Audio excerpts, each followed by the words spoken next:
Sveiki, tai mes turim BMW 518 2015 metų, 2 litrai, 105 kW, iš priekio, iš galo, atrodo labai dailiai, ypač iš priekio, bet priekis dar negeriausia. Sėdam į vidų.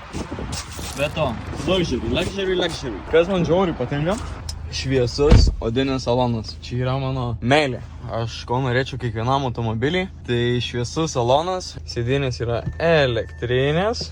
Taip, tai turim elektrinius langus, elektrinius veidrodėlius, automatinės šviesas, multifunkcinį vairą, kruizo kontrolė, prabėgęs 139 tūkstančius, klimato kontrolė, viskas kaip yra aišku, labai lengva paprasta, turim šildomas sėdynės, turim, sakyčiau, ganėtinai paprastai valdoma visą mediją, automatinė pavarų dėžė, kaip minėjau, taip pat turim čia dar po porankių šiek tiek vietos. Čia visur plasmasė. Turim taip pat medžio imitacijos apdailą. Čia gal ir medinė apdaila iš tikrųjų. Visai susižiūrė, atrodo tikrai neblogai.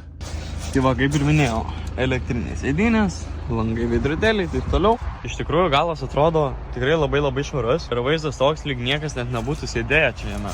Vietos kaip man dar lieka. Tai viskas kaip ir čia kaip pikė. Atrodo tikrai neblogai. Toks BMW-kas.